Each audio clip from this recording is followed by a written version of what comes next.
走进现实生活，讲述离奇故事。大家好，我是小陈，欢迎观看陈峰故事。桃河发源于青海的西青山东路，一路流经甘肃的陆区、夏河、卓尼、临潭、渭源、临洮、永靖等县，全长673公里，年平均净流量53亿立方米。对于一向苦于干旱的甘肃而言，关于如何使用这股宝贵水资源的讨论早已有之。早在民国时期，甘肃省参议会就3次向省政府提案，提出了引桃继位和引桃入味的设想，但由于当时的物质条件有限而作罢。随着时间进入50年代，为了解决甘肃中部的干旱问题，甘肃省政府再次提出设想，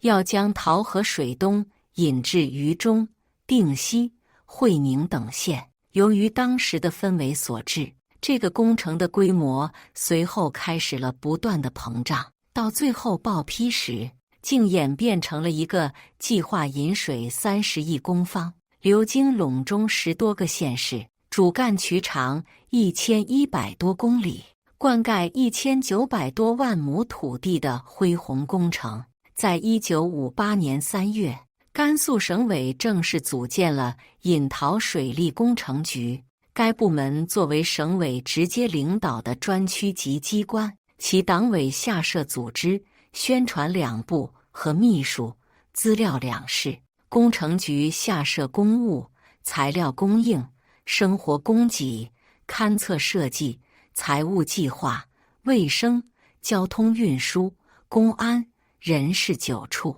引桃水利工程局甚至还拥有自己的法院和检察院，以及一份名为《引桃报》的党委机关报。该工程的目标是要把向北奔腾的桃河扭向东流，从上游海拔2264米的岷县的古城，通过海拔2040米的通渭县的华家岭，到达海拔1400米的庆阳董志园，建立一条山上运河。整个工程需通过崇山峻岭2000多座，跨过河谷，构建800多处，要修建水库、水闸、涵洞、泄洪等建筑1100座，还要把18座大山从山顶劈开一个槽，使水流通过。最高处需下挖180公尺，预计填土方量要达到15亿立方米以上。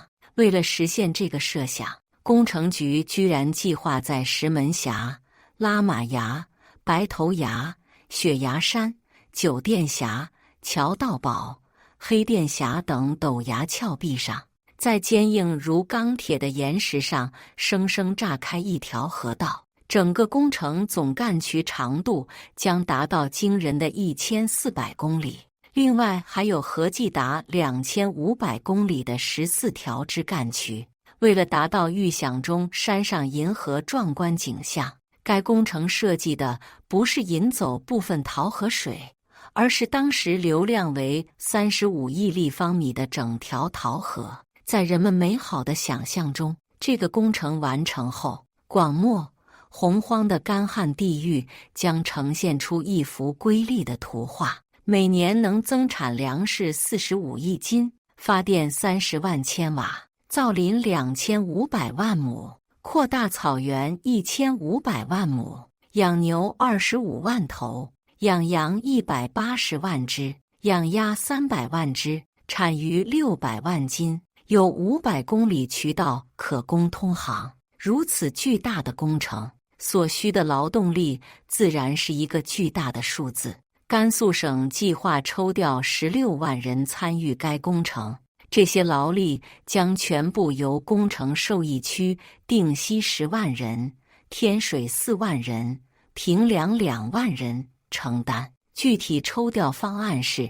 在农忙期间抽调男全劳的40%左右，农闲期间抽调男全劳的70%、80%，而在技术人员方面，省委干脆把甘肃水利学校搬到了工地，要求水利学校师生边上课边施工。在1958年3月，该校教职工与学生共260余人就组来到了工地，而应甘肃省的请求，中国科学院地质研究所也派出了7名技术人员以及相应设备前来支援建设。除水利技术人员之外，省卫生厅还专门抽调了400余名医务人员以支持工程。在工程所需的资金与物资方面，由于当时的大方针是所谓的民办公助，因此中央与地方能提供的资金相当有限，其中国家投资仅有200万元，定西提供900万元，兰州市提供200万元，天水提供100万元。这实际上就意味着绝大多数资金与物资都需要以无偿征集的方式从民间获取。为此，当时的甘肃省团委就在全省青年中开展了现金1元活动，而如榆中县甚至要求机关干部将自己每月收入的30%用于该工程。但最主要的物资来源却是平调农村的物资，但是该工程从一开始就埋下了失败的隐患。由于为了赶工，水利建设时原本需要收集资料、查勘、论证等正常的工作程序被认为是陈规旧习，转而创造了边勘测、边设计、边施工的3边工作法。在这个所谓的3边工作法下，工程局仅6个月内就完成了5年半的任务，在当时还被称赞为思想解放的成果。其采用的是当时流行的边测量、边设计、边施工方式，在没有充分技术论证的情况下就强行上马，完全忽略了该工程将面临的诸多技术难题。1958年6月17日，伴随着每亩增产300斤、增产21亿斤粮食，只要能把桃核引上山，要什么我们有什么，水不上山不结婚等轰轰烈烈的口号，引桃工程正式动工了。其第1期工程是岷县古城至定西大营2段，包括环山渠线350公里、隧洞23座，以及作为引水入口的古城水库。由于缺乏大型设备，10几万被征集的民工只能采用最原始的方式进行施工，依靠人力开山凿石。当时的工作环境之艰苦是今天难以想象的。为了炸开挡住水渠走向的巨岩，民工们要在山腹中开凿要室，然后填入炸药进行爆破。开凿的洞子大约只有1.5米高，民工弯着腰才能烹去，2人轮班上阵，24小时不停。为了安全，民工们在洞子崖壁缝隙中插了许多铁片，这是专门用来报警的。一旦山体松动，铁片就会掉下，发出声音。石门峡到酒店峡，一连18峰：鬼门关、雪崖山、转角崖、野虎崖、玉皇峰、老虎嘴，一峰比一峰险恶。工地长42公里，河道设计在半崖上，距桃河水面180米。就在这危险的环境中，人们爬上爬下，抡起过千万次小心翼翼的铁锤，半个月的时间才在崖腰上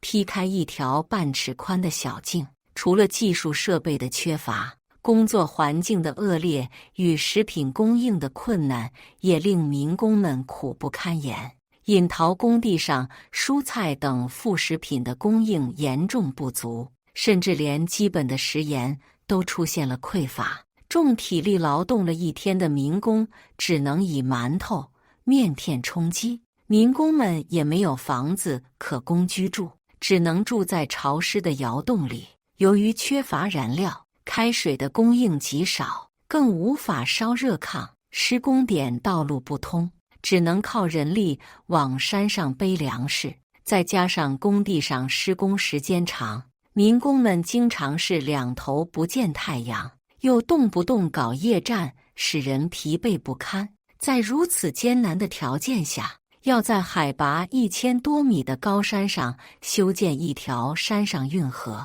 所遭遇的抵制与质疑可想而知。民工的怠工与逃跑从未停止。据统计，开工半年共有约9000余人逃跑，有约1000余人又被遣返工地，4000余人跑回原籍。未遣返工地也未回原籍的有约4000人，其中2000余人在兰州、白银、玉门等城市打工，1000人逃往青海、新疆谋生，还有约900余人下落不明。1959年3月中旬，引逃工地实到民工16.9万人，到7月初为止已逃跑2万多人。然而这些民工大都来自受疫区的汉源百姓，后方的县、公社、大队与工地上的工区、大队、中队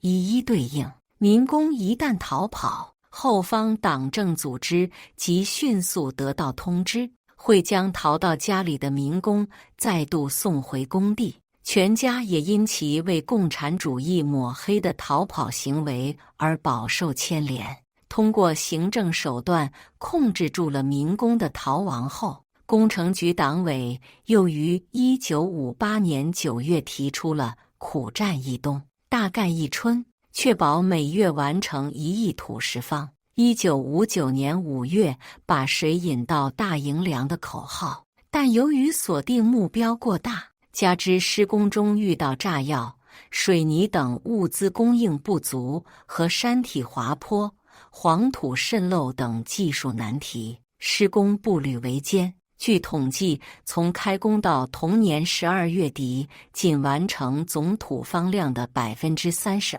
总石方量的21%，共挖出平台70公里，渠道断面3公里。也就是说，在6个月内仅完成了原定任务的30%。5.1通水大营梁的口号自然也落空了。因此，在1959年2月，上级又将口号改为7.1通水大营梁，但作为取守水利的古城水库无法导流成功，这一口号同样落空。古城水库在1958年9月1日正式开工，2万民工先后在此劳动。1959年4月8日，古城水库实施土法制节流，14日围堰龙口合龙，但由于导流槽工程还没开挖到设计断面，致使导流能力不足，加之洮河水势凶猛，冲垮决口，节流失败，损失麦草80万斤、铅丝7、5吨、麻绳3、5吨等物资。7月1日，古城水库再次换用了洋法尝试节流，但8月11日那天突降大雨，导致洮河水位骤升，于12日再次决口，损失惨重。据估计，这次决口冲走木料约1500公方，炸药70多吨，粮食17000余斤，其他物资价值约38万元。淹死民工300多人，毁民房1300间，填河3800亩，受灾居民2万多人。古城水库的再次决口不仅打断了7.1通水大营梁的计划，还严重影响了民工情绪，逃跑现象更加严重。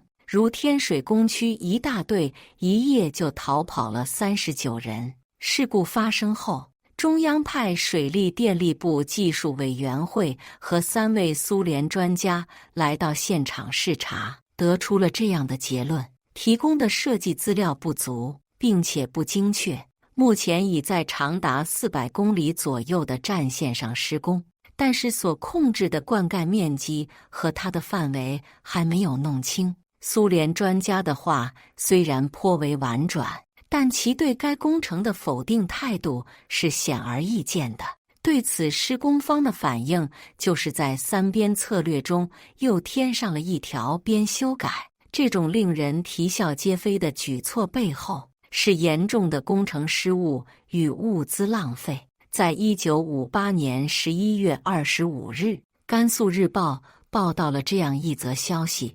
按最初设计方案，总干渠上53座隧洞，总长64公里，现在采用绕线、深劈等方法，取消全部隧洞，总干渠一律作为明渠。规模如此宏大的工程，就这么轻率地变来变去。深劈之时，最大深度竟达219米，最大一处开挖方量达2300万立方米。数千民工站在崖头干了几个月，简直还看不出个眉目。事已至此，只好又放弃深劈，重新恢复了部分隧洞。同时，工地上的粮食供应也出现了问题。从1959年春开始，饥饿就威胁着工地上成千上万的民工，每日口粮的配额被一减再减，有的减到了每日半斤以来，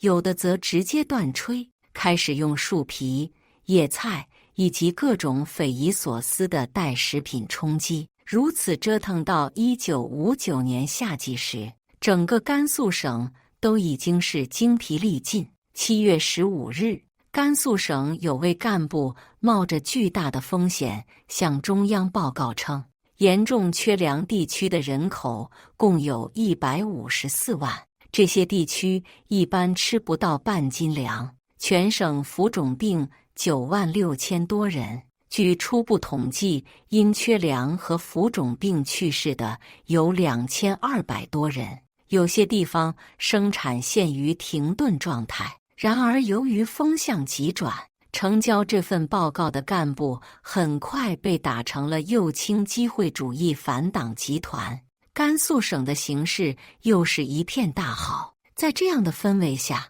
甘肃省委再次将本就极为紧张的人力物力重新集中至工地。省委负责人特地强调，引陶工程是我省英雄人民的伟大创举，是大跃进的产物，只准加快，不准拖延。随即在1959年8、9月期间，引陶工程局党委接连发出反右倾、骨干劲、掀起施工高潮的号召。当时，部分领导错误认为，工程之所以进展不顺，正是因为内部有反动分子阻挠。在这一思想的指导下，工程局368名领导干部中列为重点批判的对象119人，在850名脱产的一般党员干部中列为重点批判的对象112人。在这样的高压之下，许多事情都发展到了荒唐的地步。比如，从1959年11月起，由于粮食与副食品的匮乏，浮肿病开始在民工间大量出现。当时的工程局卫生处副处长认为这是营养缺乏所致，但他的言论立即被视为右倾言论。卫生处开始大肆批判所谓资产阶级主观主义错误观点，人人自危之下，民工们连一句吃不饱饭、活太重之类的话都不能说，一旦被听到，就会遭到批判斗争。为了确保工程的进度，甘肃省委开始在各地持续抽调人力与物资。定西地委在1959年11月便决定增派劳力，陇西、岷县、临洮、靖远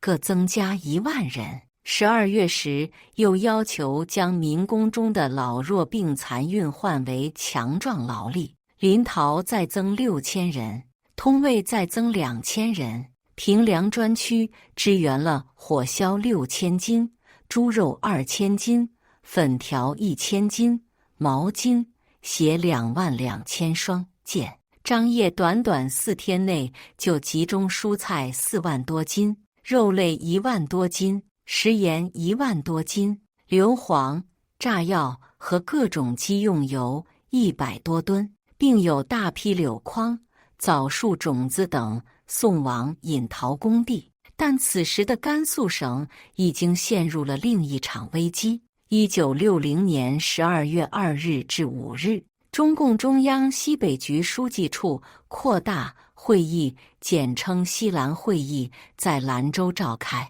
会议决定纠左调整甘肃省领导班子。随着领导层的变更，甘肃的乱象被逐渐揭露了出来，引桃工程自然也不能例外。1961年4月22日，甘肃省委向水利水电部、西北局发出特级电报，指出引桃工程工作量很大，且存在重大技术问题，请求水利电力部组织工作组协助解决。随后在8月17日至22日，水利电力部在北京举行座谈会，经商议讨论后同意甘肃提出的引桃工程1970年以前不复工，古城水库5年以后看情况的意见。古城水库的修建至此基本结束，民工和干部